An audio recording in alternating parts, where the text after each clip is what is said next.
Welcome to the Humanism Now podcast. I'm your host, James Hodgson. This week's episode marks a double milestone for us at Humanism Now. It's both our 50th episode and the second anniversary of our launch of the podcast. To mark this occasion, we're joined by one of our greatest inspirations and a tireless advocate for humanist values, Andrew Copson. Andrew has spent more than 2 decades at the forefront of human rights campaigning and recently celebrated 20 years with Humanists UK, of which the last 15 years he's been the organisation's chief executive. In June 2025, Andrew concluded a parallel 15-year tenure as the President of Humanists International. Throughout this time, he has championed human rights for all people. And his work was recognised in the 2025 Birthday Honours List with an OBE for services to the non-religious community. You may know Andrew as the author and editor of several influential works, including The Handbook for Humanism, Secularism, Politics, Religion and Freedom, The Little Book of Humanism, and The Little Book of Humanist Weddings.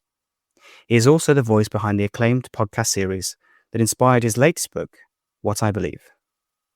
A familiar presence on UK TV and radio, Andrew has taken the humanist perspective to national parliaments and international forums around the world. In this anniversary episode, we're delighted to welcome Andrew Copson OBE to reflect on his achievements, ambitions for the future, and explain why humanism remains a cause worth fighting for and a label worth embracing. Andrew, thank you so much for joining us on Humanism Now. Thank you. So I'm sure most of our guests will be familiar with you and your work, particularly those based in the UK. But I wondered, I don't think we've heard very often your personal journey to humanism, why you chose this as a cause to dedicate your career to. So I'd love to understand, go back to the beginning. How did you first get involved in humanism? What was your motivation for joining Humanists UK and eventually Humanists International? I joked at the Humanists International General Assembly in Luxembourg that's just happened that unlike a lot of the people present from various other countries in the world, I'm not much of a free thinker. And the reason is because the reason I have a humanist approach to life really is because I was raised that way. I'm from a humanist family. I never rebelled, or like many of our members or many people who are involved in humanist organizations, I never sort of moved from some religious life to a humanist life. It's just the way that I was raised. Of course, that's increasingly common, especially in the UK now, but other countries too. That should be the case. But it was the case for me. And I think that beyond my family life, which was humanist, as I've said, I did grow up in a very secular and I would say implicitly humanist culture. So, I grew up in a pretty depressed, or at least going that way, market of former mining town in the Midlands, very working class culture, so very co-op-y, miners' welfare-y, civic centre-y. Certainly churches and religion didn't play much part in most people's social life.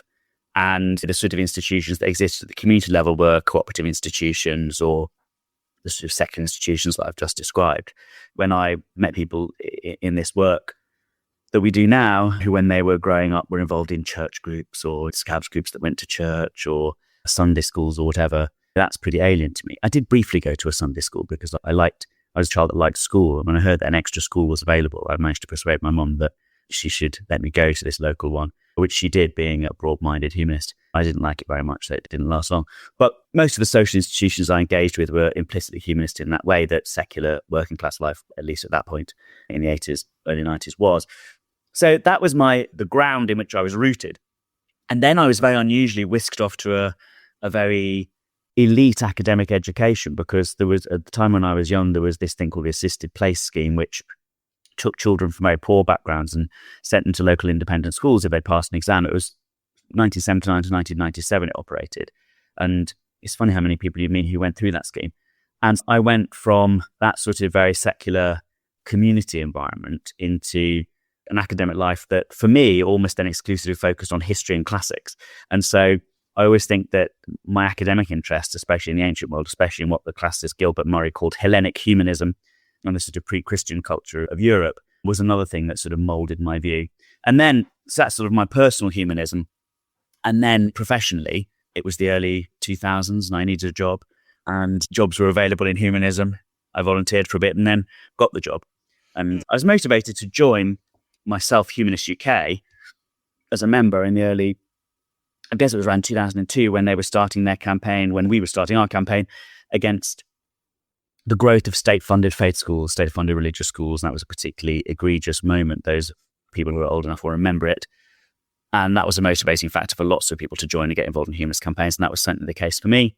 That's like the trigger that made me join. But in terms of starting to work for Humanists UK and then in due course, Humanists International, started off as simply needing a job, but also I suppose wanting a job that I was personally committed to. Yeah. And I'm lucky to have been able to, through a succession of fortunate retirements of other people, stay in this work for a very long time.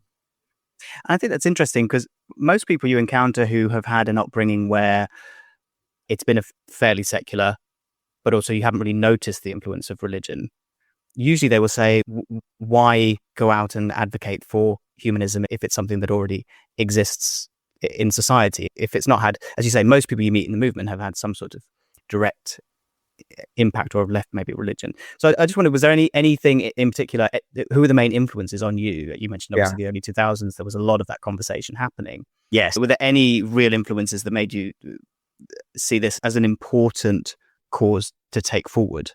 I think people get involved in humanist organizations for lots of reasons. Some people want to get involved in actual advocacy, the causes that humanist organizations campaign for, because we are a platform, not just in the UK, but globally, a platform for change, for advocating certain types of political and legal and cultural, social change, economic change even sometimes, and change that we see as being for the betterment of humanity and society. Greater freedom of thought, greater freedom of expression, greater freedom of choice, greater equality, implementation of human rights, and so on. So I think some people do get involved in humanist organizations because they want to advocate for political change from a humanist perspective. And so that's one reason. And then some other people get involved in humanist organizations because they want to serve. This is true of people who get involved because they want to lead humanist funerals or humanist weddings, provide non-religious people with the very personalized, meaningful alternative to religious ceremonies or civic ceremonies, which will give moments of great pain or great celebration. You can choose for yourself which one funerals and weddings might be out of those two choices. Give those moments significance and give a meaning and help people to process their grief or their joy or whatever it is. Or maybe they want to get involved in humanist pastoral care as a pastoral carer. Maybe they want to support social action in their communities, whatever. So there are some people getting involved because they want to serve others under a humanist banner. And then there are people, as you have hinted at there in your question, who get involved because of humanism itself. Sometimes they just want to join a cause that is they want to affiliate with a movement that expresses their values. That's a natural human feeling, I think. It's a feeling that some humans have naturally, that they want to affiliate with, express their values by signing up to a cause and help to promote those values in the world. And of course, one thing that humanist organizations do is promote greater awareness of the humanist approach to life. And then I think there are those who want to promote the humanist approach to life because they think it will be good for people. There are lots of people in the UK, obviously around a third of people, opinion polls tell us, who have what we would call humanist beliefs and values, that this life is the only life we have, that morality doesn't consist of commandments, but of thinking empathetically about others and what the greatest good will be in each instance, that the way we understand the universe is not through revelation or superstition, but through reason and science observation. The bundle of attitudes that constitute the modern humanist approach to life. And the people who have these values and beliefs, but they don't know the word humanism, they don't know that, what it means. And they might therefore, and often do, think of these beliefs they have as a sort of incoherent ragbag of beliefs, maybe parasitic on the religious traditions they grew up with, maybe absorbed from wider society. And that can make those people's worldviews not very resilient. But that strikes at certain moments in people's lives. It might be the first time their child asks them, how do we know this is true? Or how do we know this is right? Or how do you know what's right? Or how do we ever know what's true or real? Or what happens when we die? And these sorts of questions. Suddenly people can be struck by this realization that they haven't examined what they believe about these things, that they're not in a very strong position to give a coherent account of it, that their worldview is therefore is not very resilient. And I think one of the things that humanist organizations can do, and that a greater public understanding of the concept of the humanist approach to life can do, is to increase those people's well-being by giving them a framework to understand what it is they actually do believe. And that's not about converting people to a particular point of view. It's about giving people who, because of where they've grown up and the way that our society, especially in this country now is, they've got certain implicit values and beliefs that if they thought about them a bit more, and could sort them into this coherent framework that the identity of humanist and the concept of humanist offers, they would be more resilient, happier, more ethical, more fulfilled, and more able to live a life according to their own values. So I think it's about self-examination. And we want to, all humanist organizations want to reach out to and connect with people who are in that position, in those positions, and to let them know that there is a word. These things aren't just incoherent beliefs that they've got from here and there, that there's not just a word and a concept in organizations today, but a tradition. And this humanist approach to life that they have is one that's inspired some of the greatest contributions to human welfare and happiness in the history of our species. And I think that's where the added value of promoting humanism per se really comes. Yeah, that's wonderful. And I guess as well, during your tenure, as mentioned, 20 years of involvement, we've seen the non-religious population increase dramatically in that time. Yeah. Do you think the public understanding of humanism, as you described it, do you see that there's been a big shift there, that humanism is now better understood for people to, should they wish to affiliate with it now than when you first joined?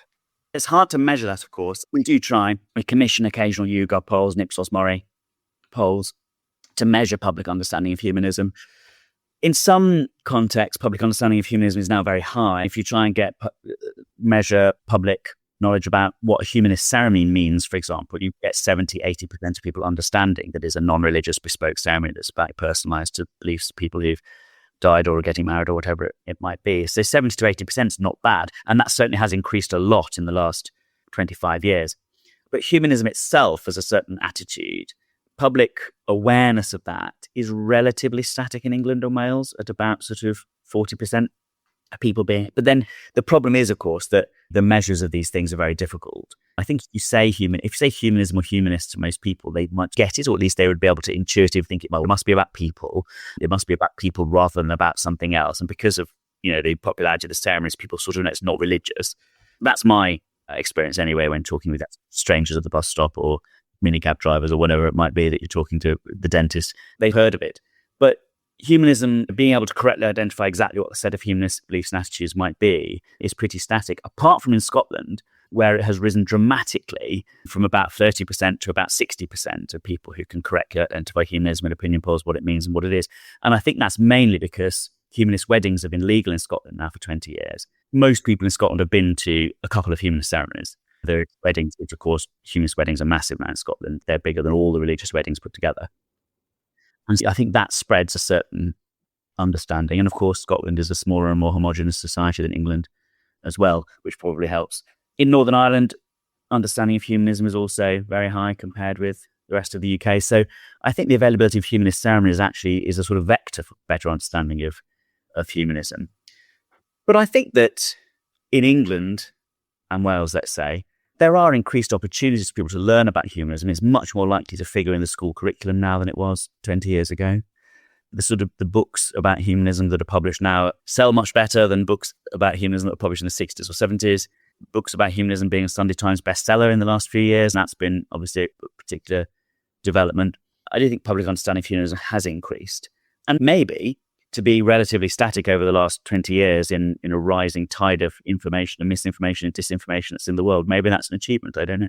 Yeah, and on that, I wonder if the types of misconceptions or the questions that you get have changed. What are the biggest misconceptions that you have to address when people first challenge humanism? I think one of the sad things about the last 20 years is that my first experience working in humanist organizations was that people used to object to humanists because they were too anti-religious.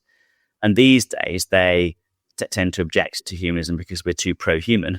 Because I think people have become a lot more pessimistic in the last 20 years. And so now they'll say things like, how can you maintain a humanist approach when everything's going so badly wrong and human beings are proving to be so wicked and war is back and authoritarianism is back and human rights are on the way down. What's your counter to that? What's your pitch for humanism if someone has that? Well, I think there's a mistake. I think there's a misapprehension at the heart of that objection to humanism, which is that somehow humanists are naively utopian or optimistic. My counter to that is to say no one ever said it was going to be easy. It's not that humanists think that a better world is on its way. Humanists think that a better world is possible, but that we have to work for it and there'll be roadblocks along the way. And I think that it's a reminder actually for anyone, not just humanists, but anyone who believes in humanistic type institutions like international cooperation, human rights, liberal democracy itself, that you've got to work at these things and develop strategies to cope with the opponents of those things as well. So I think that's the counter to that particular objection, because I think there's a misapprehension at the heart of it. And I think we can sometimes give that false impression with our own language, of course. I think it's important that as humanists we talk about the fact that it is possible to seek a better world through our efforts. If we choose to do it, we can make a world of plenty and a world of peace if we try to, and if we're committed to it, and not to imply somehow that human beings are inherently good, inherently social, will always choose the right thing if the social conditions are correct, and the world peace is on its way. I think that's a misapprehension. And 20th century humanists sometimes were guilty of that, especially in the early 20th century, not so much after the atomic bomb, obviously. Then humanists got a bit of a shock. But there was perhaps too much utopianism sometimes. Although that can go both ways, because, of course, you could say, why shouldn't you be optimistic? Shoot for the stars and you might clear the rooftops. No one ever got anywhere by being pessimistic, that's for sure. Yeah.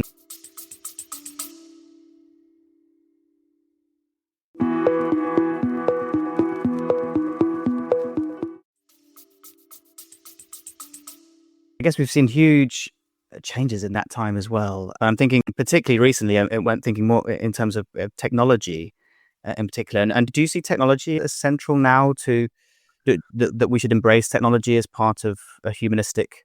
I think this is another question, isn't it? This is another one of the objections that people bring against humanism today, the idea that we should somehow be transhuman and go beyond our human condition, or that we should to some extent be anti-human and think about how we could eliminate ourselves, or not just improve ourselves, but sort of replace ourselves with something better.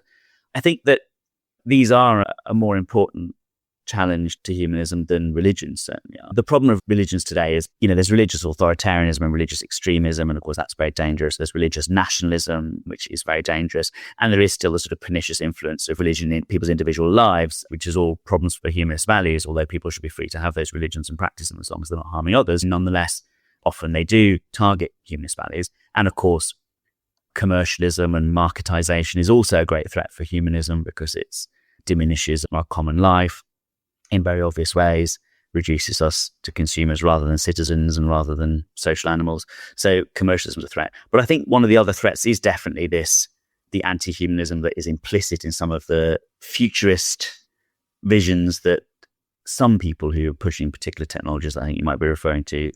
If you take, for example, the idea that we might defeat death somehow, that an individual human being might in the future, or maybe someone even born today, might live forever in some sense of that term, either by being replicated in some way or whatever these sort of fantasies might be. I think there's a real challenge there for humanists to explain why that's a problem. Now, I think it's a problem because human life is made sense of through its boundaries. One of those boundaries is mortality itself, and that the conventional humanist idea from the ancient world to modern expressions in humanist culture is that life is given significance in the same way that a story is given its significance. It has a beginning and an end. That's what humanist funeral is about, telling the story, making a coherent account of the person. And so there are people who say this is really a challenge for humanism. Humanists should be against immortality, not just because we don't believe it exists in the supernatural sense, but because it unravels the human being. But then on the other hand, you could say, yeah, that's true, but maybe there are humanisms that would come out of that sort of immortality in the end. I believe in the former objection. I think that the notion of immortality unravels what it is to be human. And I also think that less about some individual enhancements, of course, of human beings as well. But I don't know if that's what you're referring to. You might be referring to technologies. Living in a virtual world, of course, that's bad too. Living in a virtual world rather than encountering and connecting with your fellow human beings. But there's a problem, isn't there? Because all these technologies, there are degrees to which these technological advances are helpful. Who could deny that connecting people around the world who would never have met, but who contact with each other because of their shared interests or the love that might grow between them or whatever it might be, that connecting them in that sense has been an enormous gain. and is obviously something that humanists can sign up for, because we want to put human welfare and fulfillment out there at the center of our ethical concerns. And these things are obviously productive of a larger human welfare and fulfillment. Great. Then it might seem like just another step down the same road to say, well, then everyone can live in a virtual world all the time and connect with whoever they want to. Maybe that increase human welfare and fulfillment. But then you think, but hold on, because what seemed like a tool to achieve a gain that we did want morally has suddenly become an alternative to the life that we're used to of human connection in the real world. It seems less like the real world. But I don't know. This isn't really my field. Yeah, no, I think I was referring, I guess, to that's one of the things that we've seen probably become the developing trends everywhere globally. But I think in terms of, if we're talking about what are the opponents to humanism, or where we might see anti-humanist rhetoric, I imagine that's changed dramatically from the start of the century to today. And in particular, I think, as you've touched on there, if we're setting the goal as increasing human flourishing, innovation, technology can be a fantastic tool towards that. But yes, we're seeing it being taken in certain ways where we need to be part of the conversation to ensure that it doesn't, in fact, reduce the human experience. Yeah, I think that's right. I would say that in comparison to 20 years ago, although religious extremism and religious threats to humanist values are still present and in some parts of the world growing, in the West especially, one is more aware of the threats from political authoritarianism, nationalism, general anti-human rightsism, tribalism, and so on, but also from the threats of, and inequality, global inequality. Obviously, that's corrosive of the humanist ideal, but also of technologies that, although they may help us, may also in a way unravel our humanity. And with these kind of evolving threats to humanism or opponents that we face, your role involves a lot of dialogue and engagement and potentially debate where it's called for. How do you feel we should engage, or to what level should we engage with those whose views we find maybe troubling, maybe anti-humanist? Do you think it's important that we do tolerate to an extent their views and engage with them and try to convince them otherwise? Or where do you draw the line or put up the boundaries when you're involved in those discussions? Because I guess there's a lot of micro decisions you need to make there in terms of where to be present. That's right, absolutely. And of course, humanist organizations, like any organizations, are constrained by the resources that we have available to us. And I would say that's quite important because, first of all, I don't think that debates are very useful. I don't think organized debates ever really change anyone's mind, although they can, but it's very rare. But I do think that discussion and engagement with people with whom we disagree is extremely important, because I think that discussion and negotiation and engagement is the way that we make change in the democratic society. It should be the only way that we make change, and that is vital. I think back to something that happened 10 years ago, the same-sex marriage campaign, which for me, the most memorable thing about it was going up and down the country having discussions in town halls and village halls and places where these questions were being discussed. And public opinion changed a lot during that campaign, and even more once the law had actually been passed and people saw it was nothing to be afraid of. So I think that engagement, discussion, especially with people with whom you disagree, is important. But you've got to make choices about where you spend your energies, apart from anything else. And if we did nothing but accept invitations that we get a lot of to go and speak at this church or that mosque or whatever, or in this debate or this discussion, wouldn't do anything else. So you've got to obviously pick and choose. I think, therefore, that it would be sensible to engage in discussion and dialogue to a purpose, for a point. I think although there might be rare examples when if it's just next to your house or something and it's convenient to go to, just to shoot the breeze with people, trade values and discuss in generic terms, that might be okay, because it furthers mutual understanding perhaps and will be good for your life maybe and their lives too, and so on, mutual understanding. But I think generally, dialogue and discussion has to be to a purpose. And for an organization, I think it's got to be for some particular aim. I would want to talk to people we disagree with in the hope that we could make progress on particular issues. Assisted dying, for example, if you compare assisted dying to same-sex marriage, which is a sort of gap of 12 years, I think that the discussion on assisted dying, both in society and in Parliament, if you can call it discussion, has been appalling compared with something like same-sex marriage. And this, I suppose, draws me to conclude that there are two areas that you've got to be aware of when getting involved in discussion and dialogue. One is that some people do just engage in bad faith. I don't know whether it's just humanists or whether other people are like this too, but I think we're sort of a bit blind quite often to other people's bad faith. Like we're going, oh, let's just be reasonable, we'll just discuss this. And actually, as we're seeing in the United States as well, with some of the advocates for Christian nationalism, in particular the current presidency there, some people just will say anything and they do not care. And you don't have common ground even of shared facts with them because they don't even believe in facts. They don't even believe in the facts on the ground. So I think that's got to be a limit to engagement.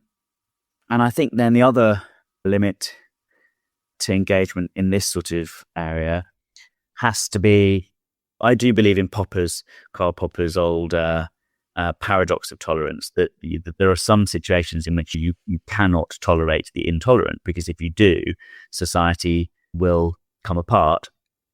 And after all, engagement and dialogue and freedom of expression itself isn't the end, it's a means to an end, as far as we're concerned anyway. And the end to which it is the means is a better world and more human flourishing and so on and so forth.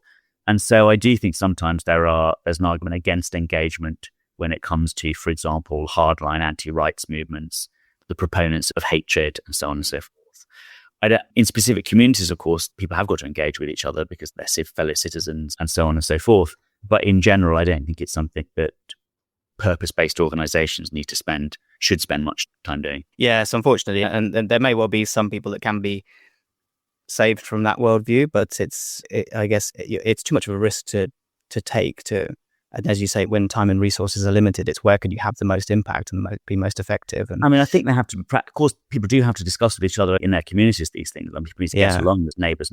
I was hearing about a project a couple of weeks ago, which was bringing some Reform Party supporters together with some asylum seekers to engage in mediated conversation. Wow, that's pretty punchy. And the rationale for that is that they all lived in the same place, and so they had to get on and engage with each other and understand each other. So that's a bit different if you're talking about place-based community necessity, but that's not the sort of business that we're in, obviously, because we're in the business of promoting certain ideas, advancing certain causes. And for us, I think we have to be, therefore, unfortunately, just a bit more choosy and strategic about who we engage with and when. Yeah, it's interesting. Whenever you hear of those projects where they physically get people together and they get them talking, usually building rapport, not talking about their political differences, finding things in common and maybe breaking bread together, they always have very revealing outcomes of quashing those hatreds and bringing people together. But it's the time and effort. And I think it goes back to your point of we all live online now. People aren't just our first encounter with someone is usually through their online presence. And so we form that instant or a idea of them through the heuristics of people that we have online. And so people tend to go into will then go forward with those assumptions. I suppose that's right. I suppose I'm online to the extent that you have to be these days, but in other ways I'm Victorian in my habits. I don't do that. But I mean, you're right. Everyone else I know seems to be completely online. When we talk about intolerance, I think that seems to be entirely... There certainly is a role that sort of the rapidity is, the speed of social media, the fast pace of digital life and the rapidity with which it allows people to come to a settled view and have that view confirmed repeatedly in a way that would usually take many weeks or months to confirm, even a false belief, is obviously creating some sort of problems. And the ratcheting up of the creation also almost of a sort of alternative reality online. Things being at the moment where we've got, for example, it's the summer and of 2025, and there are lots of people online saying there'll be a summer of riots. But and they're saying things like, someone in my village actually said you can't go to London now, because there are people with knives that are just roaming around the streets and they're just attacking people all the time. And I said, I go to London once or twice a week for work. And this is not the London that I recognize. And they just were like, no, they didn't believe me. And I know that it was through their Instagram or their Facebook or whatever they were reading these stories and having them constantly perpetuated and reaffirmed. And that's very difficult, isn't it? You mentioned a couple of the successful campaigns that Humanists UK have had over your tenure, with particularly recently the assisted dying, legalisation of gay marriage. When you reflect on your time, what are the key milestones? What are the achievements that you're most proud of during your tenure with Humanists UK? Well, of course, I've had rather a disappointing time in some ways, because when I was appointed chief executive when I was 28, and then a week later I became 29, because it was just the week before my birthday. And then I started the job on the 1st of January 2010, which was an amazing time because the Gordon Brown government at the time had just made the first new regulation of faith schools that they've been for a very long time, limiting admissions. They're about to introduce a brand new curriculum that had humanism in it. It's had great sex and relations education. Gordon Brown had launched this project to work on the Constitution. He'd appointed some humanist philosophers, to the advisory group for that. Everything was going, and I thought at the time, this is great. I'm going to be like the most impactful chief executive of Humanists UK ever since the 1890s or the 1960s. This is brilliant. And then, of course, a few months later, there's a general election and the whole thing fell apart. And so we were struggling from that point onwards. We have been struggling from that point onwards with governments that, to put it mildly, did not share our values. And then, of course, the political turmoil, there was nothing to do with us, of Brexit and this and that and the other, which sort of took all the oxygen out of progressive campaigning in general, of which humanists are obviously a part in our country. I think a lot of achievements in the last 15 years was just keeping the show on the road as far as Humanists UK is concerned. And the external impacts, well, you're right to say that same-sex marriage is one of them. And there have been others too in the last 15 years of various kinds. There are even more now, even in the first year of this new government, like our successful campaign to have clauses to regulate illegal faith schools put into the bill, lots of other things that are going on at the moment. Assisted dying, as you mentioned. But a lot of the external impacts that we could have were rather limited. So I think we did well to, we were often campaigning to mitigate bad things that governments were doing or to try and prevent them doing worse things. We were successful in preventing them from reintroducing 100% selective religious schools, for example. But you don't really want your life to be about stopping the worst thing that could happen from happening. You want your life to be about obviously making the good things happen. But there we are. That was what I was landed with. That's what we were all landed with in the last 15 years. So we did our best. I think our greatest achievements probably, though, as a movement in that time have been more about on the ground, the increase in ceremonies, the increase in pastoral care, our growth as a membership organisation, and those sorts of general activities, and the awareness raising of humanism itself, which, of course, we've grown. And, of course, as mentioned in the introduction, you also decided to take on a parallel role as President of Humanists International. So 2 huge leadership roles at the age of 28.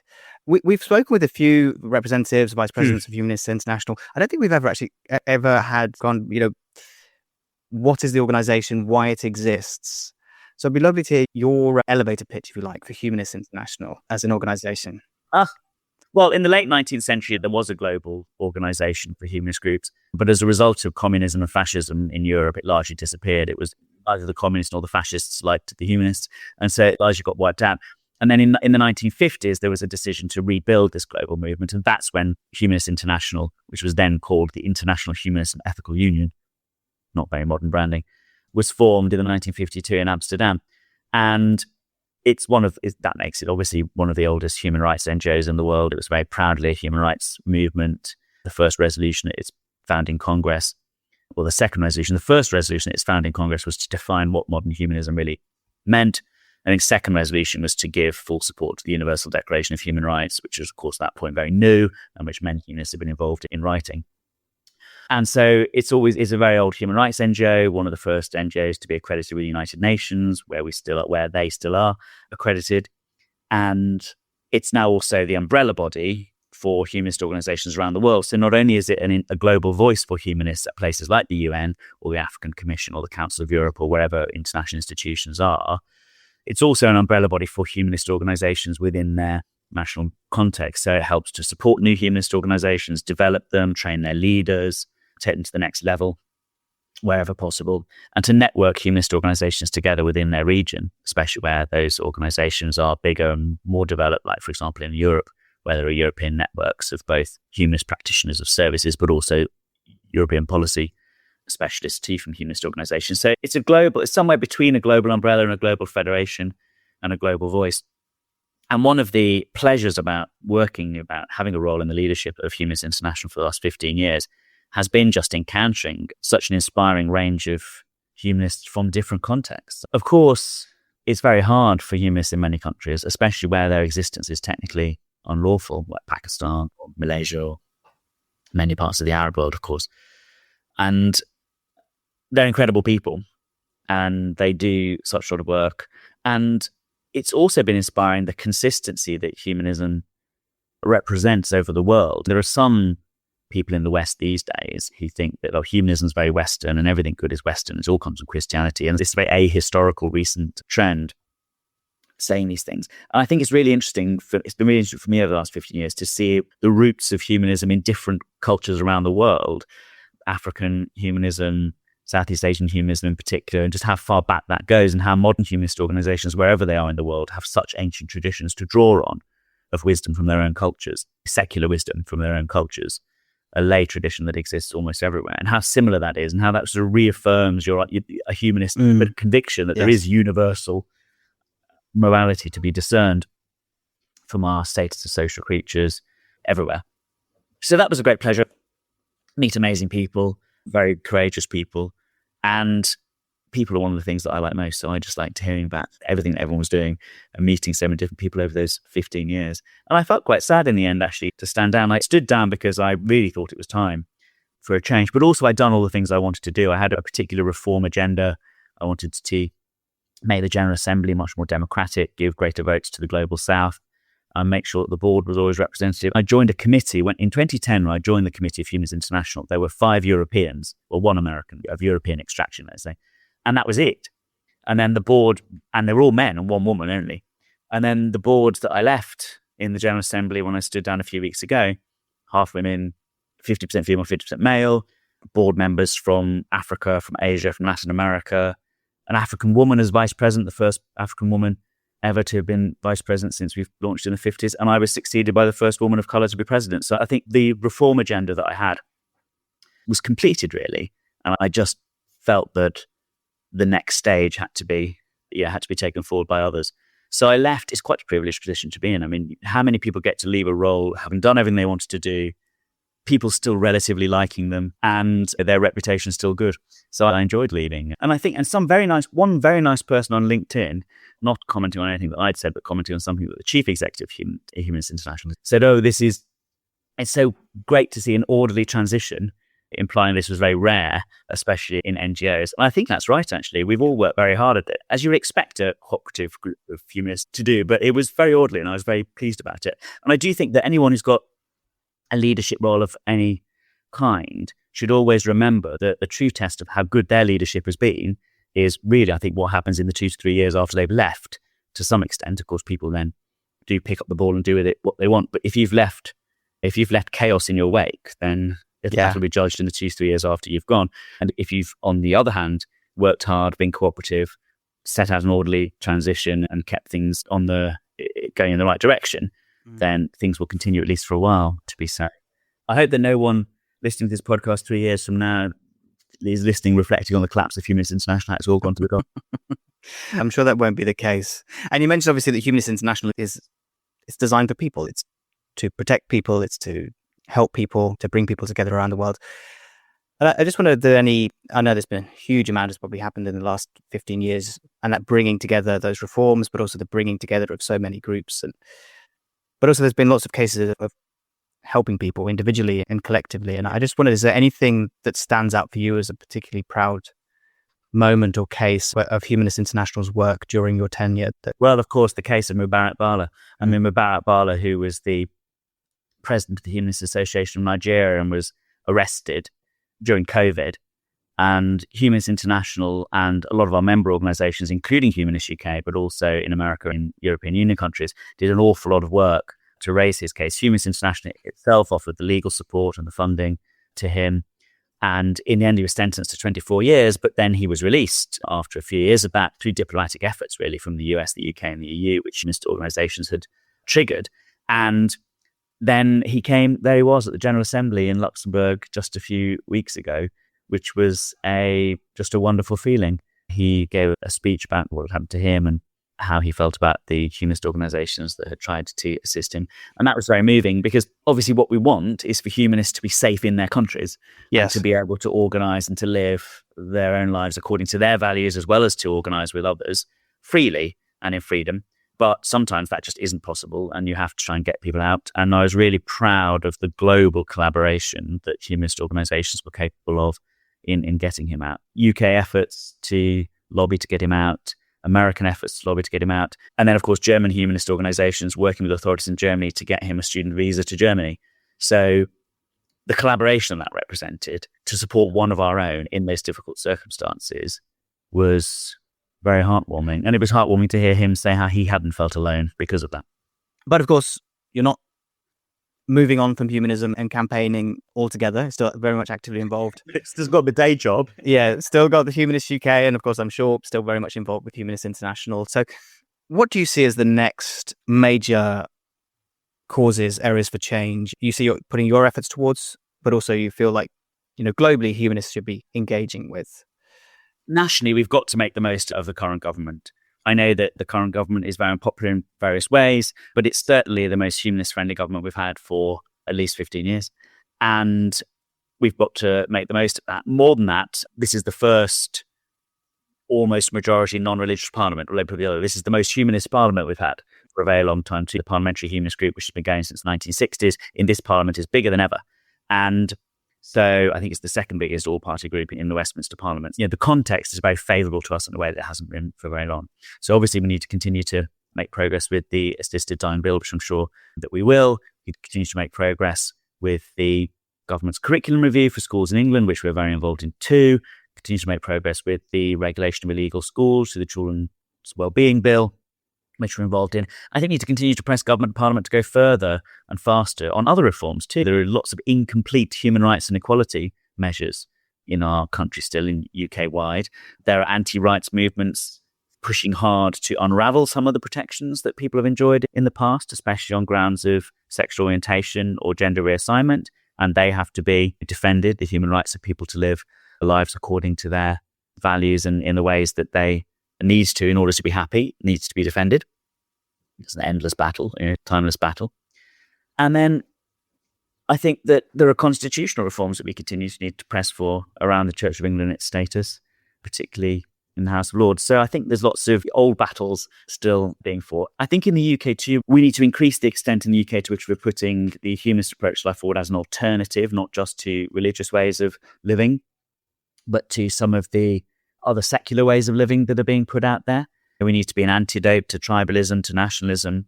We need to continue to promote the idea of human rights in general and of liberal democracy, the reality of facts and information in the world, contrary to misinformation and disinformation that we're all suffering from.